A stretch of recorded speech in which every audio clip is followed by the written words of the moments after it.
Just imagine करो कि आपके दोस्तों के पास, आपके साथ पढ़ने वाले लोगों के पास आने वाले 4-5 साल बाद एक अच्छी लाइफ स्टाइल होगी, अच्छा घर होगा, अच्छी गाड़ी होगी, खूब सारा पैसा होगा, खूब नाम होगा, और आपकी कंडीशन उस वक्त बहुत ही ज्यादा खराब होगी। तब आप क्या कहोगे? यही ना, यार उसकी किस्मत बहुत अच्छी है और मेरी किस्मत बहुत बेकार है, कहोगे ना।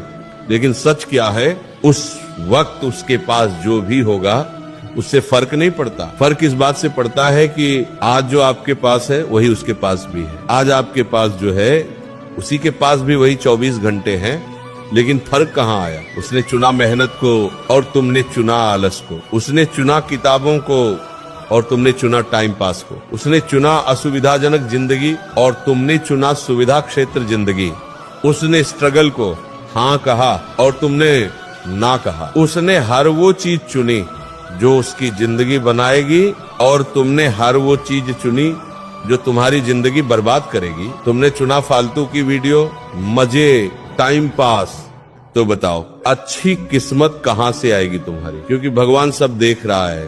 भगवान उसी का साथ देता है जो इंसान खुद का साथ देता है। किस्मत उसी की अच्छी होती है जो मेहनती इंसान होता है, जो खुद का साथ देता है। किस्मत अच्छी होना या ना होना, ये सब बात की बात है।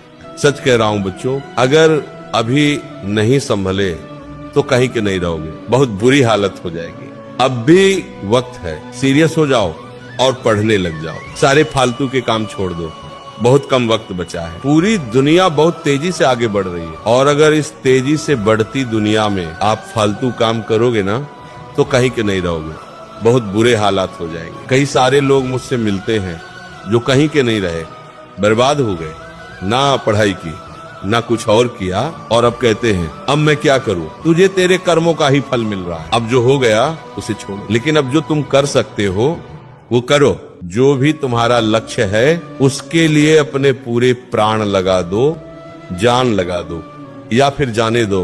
बार बार अपने आप को याद दिला, जान लगा दे या फिर जाने दे। या तो सपना मत देखो, और अगर देखा है तो उसे पूरा करने के लिए इस हद तक पागल बन जाओ कि लोग तुम्हें देखकर कहें ये पागल है। याद रखो, टैलेंटेड लोगों से जीतने का एक ही तरीका है, हार्ड वर्क, मेहनत से। आप किसी भी टैलेंटेड इंसान को पीछे छोड़ सकते हो। मेरा मानना है टैलेंट की कोई औकात नहीं, अगर मेहनत सच्ची हो। और आप में से जिनके एग्जाम हो चुके हैं, जिनके चल रहे हैं या जिनके आने वाले हैं, तो सुन लो, साल भर जो भी किया छोड़ दो, भूल जाओ। जो हो गया सो हो गया। अब सिर्फ एक ही चीज, पढ़ना है, पढ़ना है, पढ़ना है। और ये बात अपने दिमाग में फिट कर लो, जितना भी टाइम बचा है उसमें भी आप बहुत अच्छा कर सकते हो। अगर इस वक्त मेरी बात को सुनने के बाद आप सीरियस हो जाओ तो सबसे पहले अपने फोन को उठाओ और उसे दूर रख दो। देखो, मोबाइल से अच्छा टूल इस दुनिया में कुछ नहीं है, लेकिन इससे बुरा टूल भी इस दुनिया में कुछ नहीं है, लेकिन इससे बुरा टूल भी इस दुनिया में कुछ नहीं है। अगर इसका गलत इस्तेमाल किया तो ये आपकी बनी बनाई जिंदगी बर्बाद कर देगा। कहीं न कहीं आपका सबसे बड़ा दुश्मन आपकी जेब में रखा हुआ है, उसे साइड में रख दो।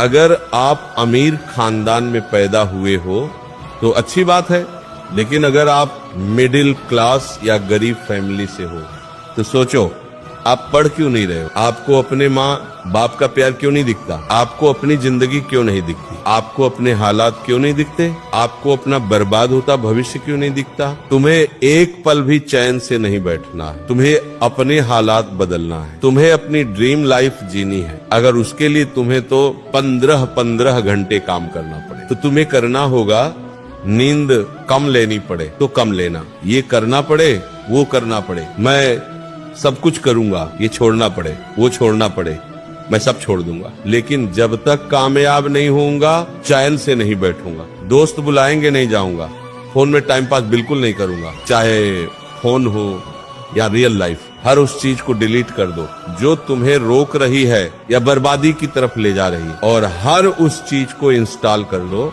जो तुम्हें कामयाबी की तरफ ले जाए। अगर तुम्हें किसी को छोड़ना पड़ रहा है तो छोड़ दो, क्योंकि उसे छोड़ने से तुम्हें जो मिलेगा वो उससे कहीं बड़ा होगा। और सुन लो, तुम्हारी जिंदगी बनेगी या बिगड़ेगी किसी को कोई फर्क नहीं पड़ेगा। अगर तुम बर्बाद हुए तो लोग हंसेंगे और अगर तुम कामयाब हुए तो वही लोग तुम्हें सलाम करेंगे। इसलिए उन लोगों को छोड़ दो जो तुम्हारा टाइम बर्बाद कर रहे हैं। टाइम देना बंद कर दो, सीधा बोल दो मैं बिजी हूँ। धीरे धीरे वो खुद दूर हो जाएंगे। अगर मेरी बातों को सुनने के बाद तुम्हारे अंदर थोड़ा भी जोश आया है, थोड़ी भी आग लगी है कुछ करने की, पढ़ने की, तो अभी के अभी 2 घंटे पढ़ो, फिर एक छोटा ब्रेक लो और फिर वापस पढ़ने बैठ जाओ। मैंने कहा ना, अभी भी वक्त है। अगर तुम अभी भी सीरियस हो गए तो तुम वो कर सकते हो जो पूरे साल पढ़ने वाले नहीं कर पाए। अब तक लोगों का वक्त था, अब तुम्हारा वक्त आएगा और उस वक्त को लाने के लिए अगर तुम तैयार हो अपने पूरे प्राण लगाने के लिए तो जाओ और अभी से पढ़ना शुरू कर दो।